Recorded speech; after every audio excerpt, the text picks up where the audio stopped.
Um, yeah.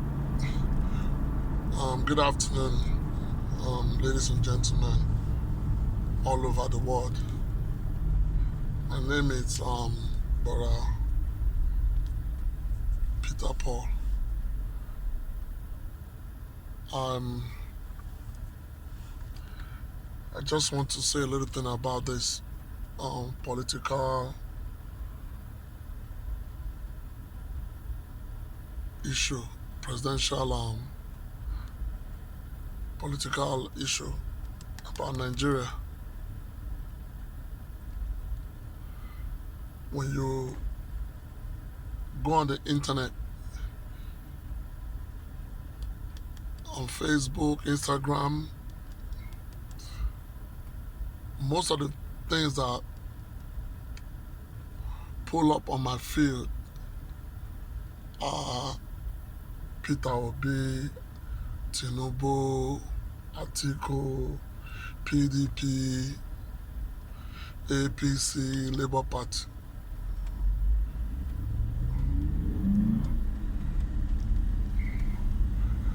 But one thing is very common.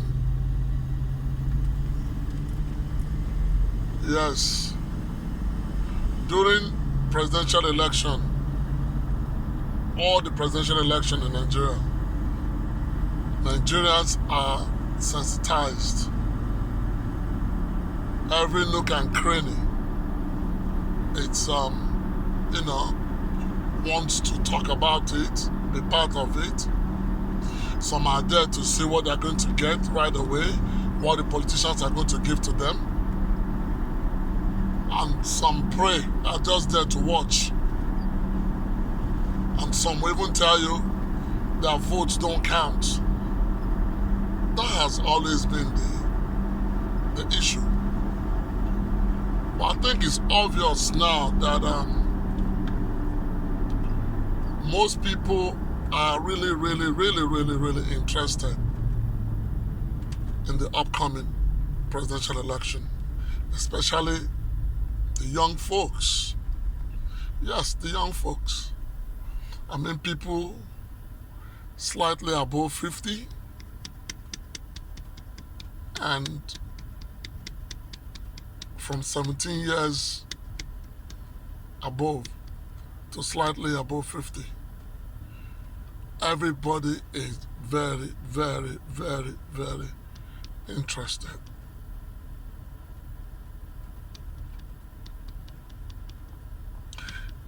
Nigeria is a great country.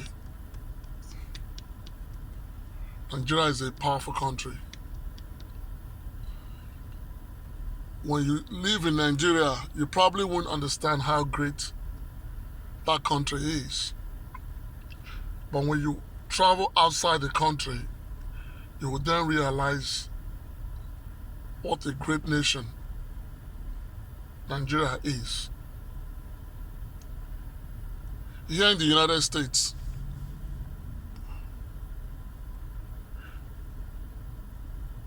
when people find out that you're a Nigerian, it comes with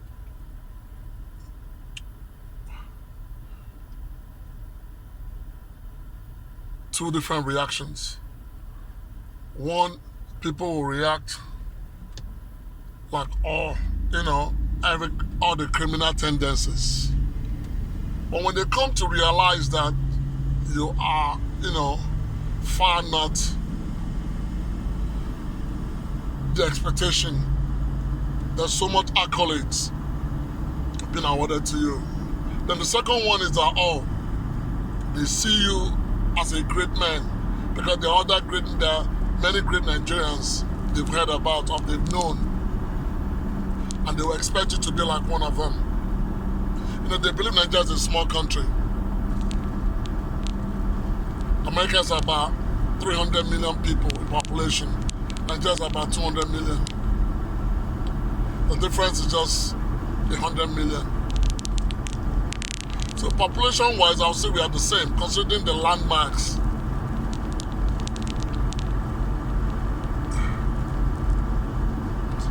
But what I'm trying to talk about is Peter Obi, Tinubu, Atiku, in my own suggestion or opinion, I think Atiku should fade out. Likewise, Tinubu. Tinubu is a great man. Don't misunderstand me or misquote me. Tinubu is a great man. Tinubu is a good man. Tinubu is a very good man. Yes, Tinubu is a very good man.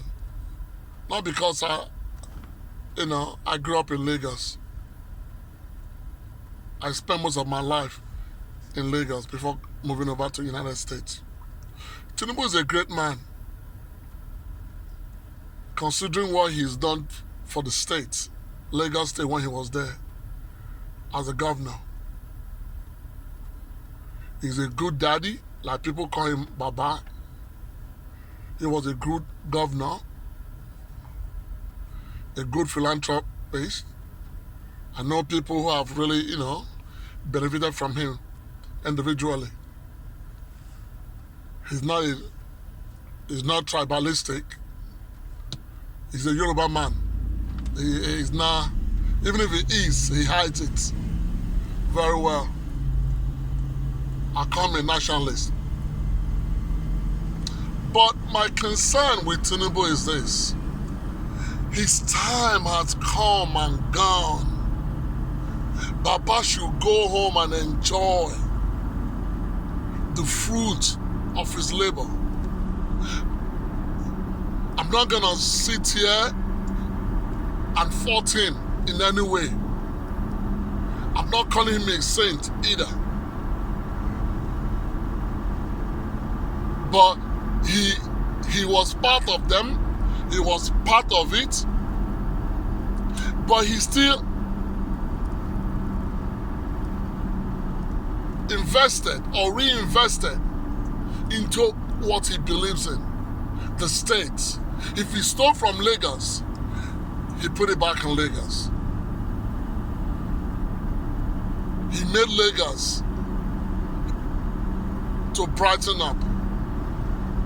He made Lagos more attractive. There's no way they will write the history of Lagos without Tinubu's name. Chief Bola Ahmed Tinubu, the Ashwaji of Lagos. There's no way the history of Lagos will be written without the massive contribution of Chief Ahmed Tinubu. But this is what I'm saying right now. Nigeria's problem is way beyond Tinubu's capability right now, as of today. As of today, Tinubu is a godfather, and that is what he should be. Tinubu should retire as a godfather that we've known him to be. Tinubu cannot handle Nigeria. In Tinubu's plans, probably he'll be expecting that, they will crown him the president of Nigeria. His wife and his sons and his children and his friends and his boys will rule, like I heard he said. He'll be the head, the people will be his legs and his arms. That's not what we want. We want a president that will be young in the head, young in the heart, able to walk around. Nigeria is a serious country. I'm telling you, Nigeria is a serious country. And when people compare Tinubu to Joe Biden, that's a very serious, stupid comparison. Even if Joe Biden was supposed, even if Joe Biden was 120 years old, let's just assume he was 120 years old. But in a country called America, that is not a problem. There are very good hospitals around. The police is standard.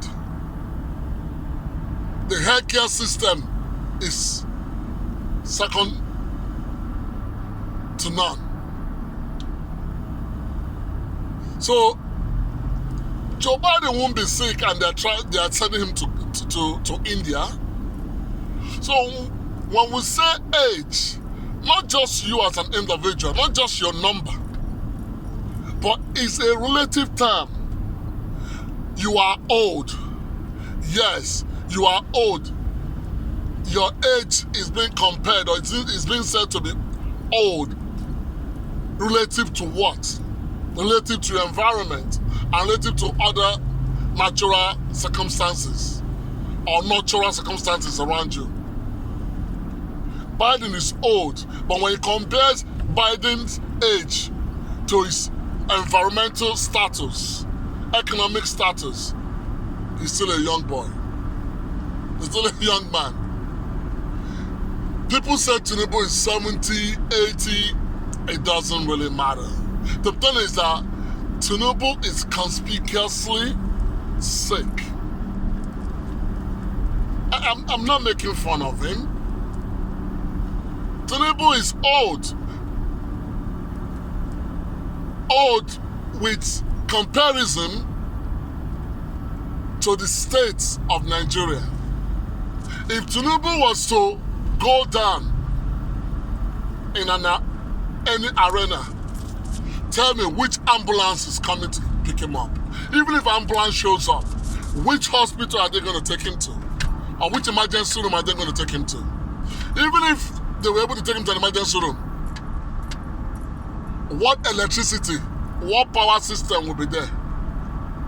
What medication? These are the things we should consider. If this was the time he ran for governorship,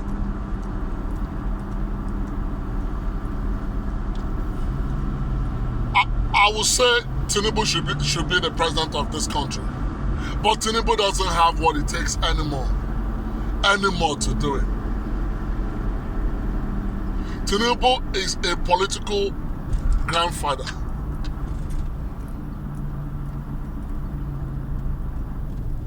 Tinubu is a stakeholder as long as Nigeria is concerned. This is not tribalism. This is not tribalism. People are rooting for Peter Obi not because he's an Igbo man. No. I'm an Igbo man, yes. But I'm more Yoruba than Igbo. I'm more fluent in Yoruba than Igbo. I spent all my life in in Yoruba land.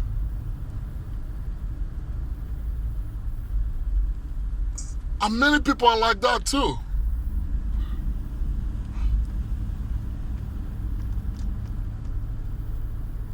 I happened to be in this country when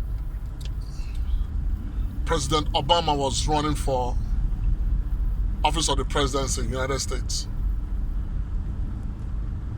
of America. Believe it or not, I'm telling you this right now, friends, the same thing, the same pattern of events that I'm seeing right now with Peter Obi, the same movement is repeating itself. The same thing that happened during Obama's time.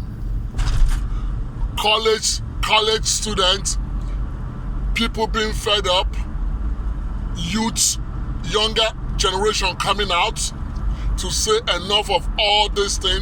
They are tired of all these people recycling themselves, coming back. The system hasn't changed. The Clinton era is gone. They don't want that anymore. They want a younger dude. Listen, people voted Obama not because he was a Democrat, but they voted him because of his ideology. Change.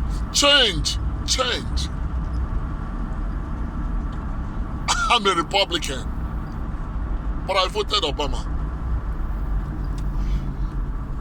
Many Republicans voted Obama. especially young Republicans, they voted Obama, not because we didn't vote party. Gone are the days when we had to vote parties. Now we voted the ideology. We voted the man that is speaking the language that we want to hear.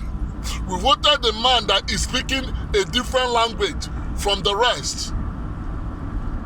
Now, Peter Obi is doing the same thing.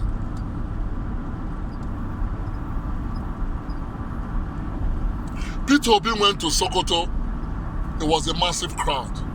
Peter Obi went to Nasarawa, it was a massive crowd. Everywhere Peter Obi goes to, crowd. And when you listen to him, come on, this guy is spewing out exactly what you want to hear. This guy is addressing Nigerian issues accordingly. Oh my God. Now, talk of his reputation. This guy is telling you, do you know, he will give you the authority to go and verify each and everything he says. Come on, what are we not talking about here? I'm not calling him a saint. I'm not. Because for you to live in Nigeria and be successful, you must surely be part of that country. Because Nigeria is a different ocean altogether.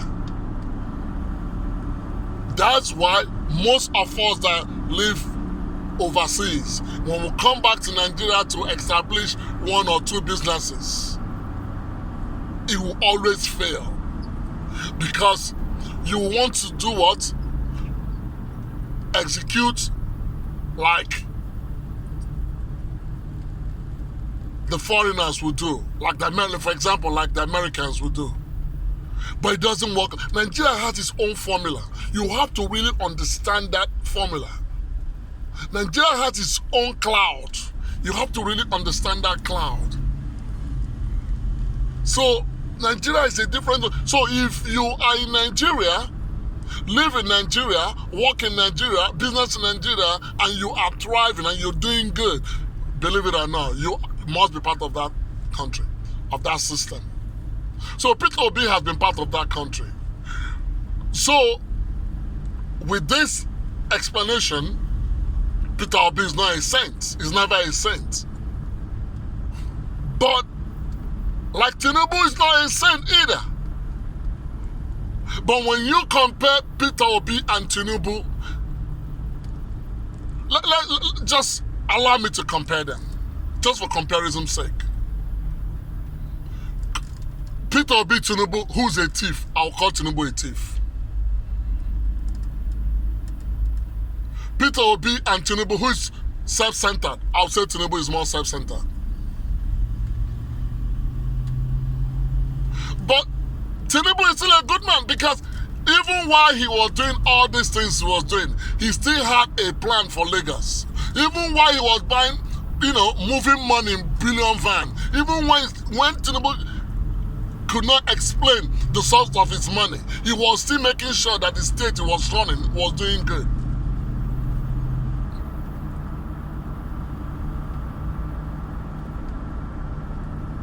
So when you say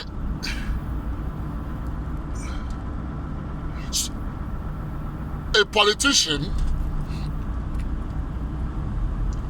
is a good man or a good person, I will relatively make that comparison based on not how much he or she embezzled, but how much of work he or she did, even amidst the embezzlement. Some people embezzled all, stashed money in houses and graveyard, in GP tanks, and never did anything for their constituency or for the states which they are governing. But Tinubu did a lot, and he's still doing a lot. Through his boys. He's still doing a lot. So I'm just saying this. This is not the time we should do tribalism. This is not the time we should do tribalism. This is the time we should all gather together and say, you know what? Let's give this man a chance, Peter Obi. Let's collectively put him there. Let's do this thing right for the first time. Let's try it, see how it works.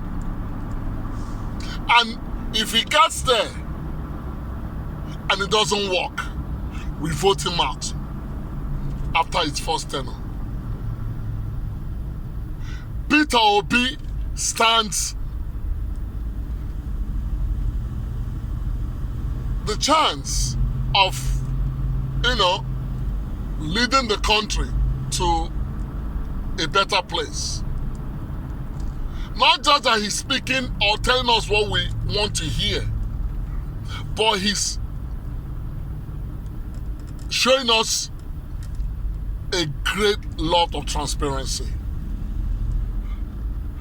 Sometimes I wonder, okay, where did he come from? Has this man lived in Nigeria? Yes, he claimed it. He lived in Nigeria. Yeah, and I believe he lived in Nigeria too. Not just that he claimed it. I once had an encounter with this man. Let me just say this. I once had an encounter with him. I came back from United States and I was in Lagos. So I was flying to, I think, Port Harcourt or Owerri. I don't remember, either Port Harcourt or Owerri. I was either flying to Port Harcourt or I was going to Owerri. And before I landed in Lagos, I asked a friend of mine that works at the airport. I said, dude, man, this is my itinerary, blah, blah, blah, blah. I'm trying to be in Owerri. This thing, which airline should I go? I need to see someone in Port Harcourt. I don't know if I should go to Port Harcourt before going to Olu or whatever. So the guy said, no matter what I do, I should not go by air. I should go by the road. I said, why? But I thought air would be safer than the road. He said, yes, but because he works with Delta Airline, my friend, he works with Delta Airline. He told me that, you know what, I shouldn't even try to fly because no airline in Nigeria is safe because of they had some issues going on. Parts were not coming in for all these airlines to service the aircrafts, because if the parts are coming, the parts coming through them, they receive all the parts for all the other local airlines. So no parts have been coming in. The only one plane has been able to service their own craft, airpiece, and because of that, it's hard to get tickets except you book ahead of time. He said, so if I'm not booking ahead of time, I just want to come to the airport and buy a ticket and go, as I normally do. I shouldn't. I should just go by the road. I said no. So that morning, my driver dropped me off at the airport, and I boarded this airpiece. I think Owerri. Yeah, Owerri. I was sitting at seat 22. And I saw Peter Obi. We all boarded together. He was sitting at seat number 2 or seat number 3. He had no bodyguard. He was wearing his normal traditional clothes, not a suit. He had he had his bag. With him, I think he had 2 guys with him too. They were dressed in in our local in traditional clothes, not suits, they didn't look like bodyguards to me. They just looked like normal people. So we're on the same flight. I was at seat 22. He was at seat 3 or seat number 2 or number 3. Now this flight, we were 15 minutes up in the air, and the pilot now announced, because there was smoke coming out in the whole cabin, up in the air, 15 minutes up there. Smoke started coming out. Then the pilot had to announce that there's an emergency, that the flight had to turn around and go back to Lagos, that the flight couldn't continue. Of course, if we had tried to continue, maybe the flight would have crashed or something. So what we did was, the pilot made a U-turn, headed back to Lagos. P2B was on that same flight with me. So that was my first time I actually shared air with him. He didn't recognize me, I recognized him. But the way this man, how simple he was, the simplicity is what I still remember. The simplicity is what I still remember.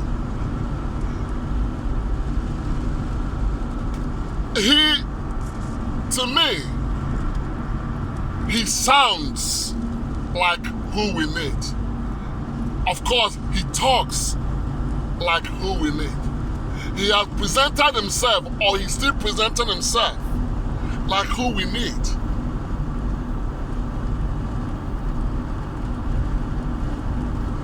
Everything he's saying, his attributes, his character, his behavior, his persona, just like who we need. Okay, let's just call a spade a spade.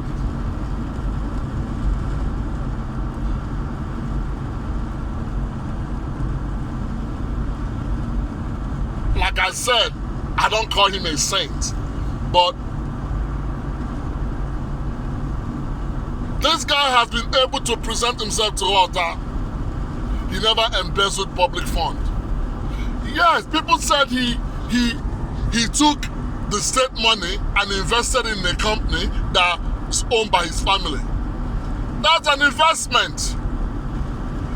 Yes, conflict of interest. If that was in Americas or the Europes, that would have been a conflict of interest. But that was Nigeria, and that is Nigeria. That is one of the Nigerian system is different.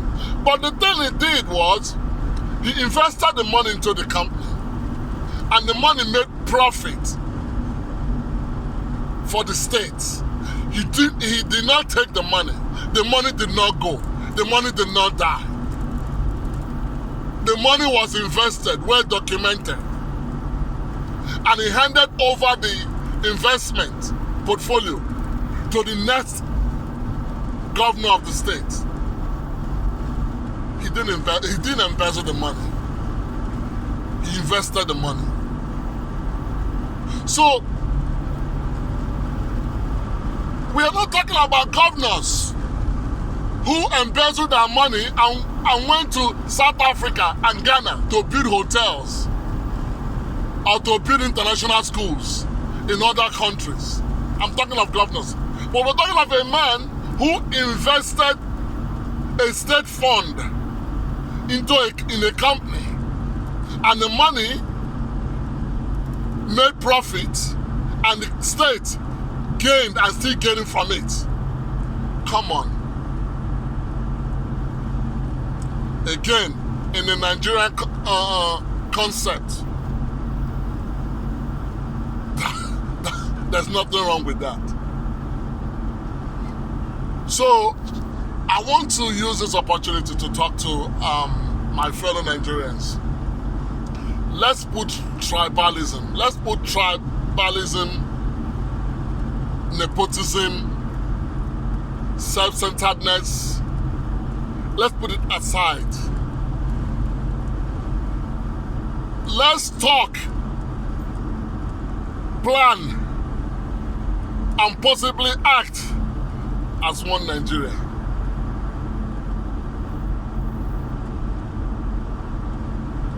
Before now, the agitation was Biafra, Oduduwa, Arewa. But have you guys noticed this? All these major, very important movements have subsided. Simply because people are using their what? Common sense. If Nigeria was good, I mean, if every tribe and every people in Nigeria was given an equal opportunity to be who they're supposed to be, Biafranism wouldn't come. Oduduwaism wouldn't be a topic. Arewaism, of course, wouldn't be an issue. The reason why these people are trying to get out of that country is because there is no equality in respect and national cake, like they say. There's none. But if Igbos have been given the opportunity to be who they're supposed to be, if presidential office has been rotational amongst all the tribes, amongst all the people, Biafra agitation wouldn't be. The people will be happy. The Yorubas will be happy. The Hausas will be happy. But if one part of the country, the Fulanese, in this case, has bluntly and blatantly hijacked the seat of power. Okay, in Nigeria, the seats of power. And you expect the rest of the nation to be happy. Hapa. It won't be that. No. So that called for, the agitations were right. The Igbo man had the right to agitate. The Yoruba man had the right to agitate. The Hausa man had the right to agitate. But that is not what we are talking about right now. My point I was trying to make was, P2P movement has superseded the prior movements.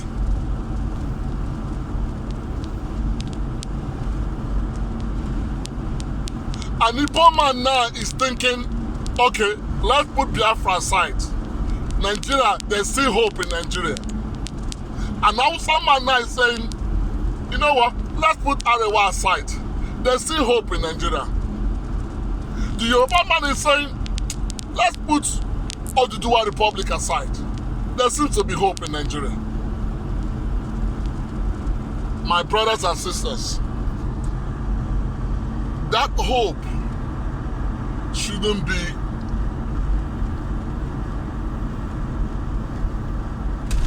we going back to recycling system.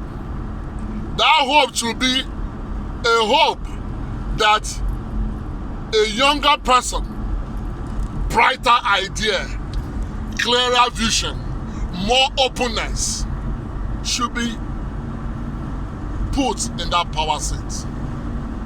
Let's, for once in the history of mankind, for once in the history of mankind, experience the greatness, the true greatness in Nigeria. The true greatness in Nigeria.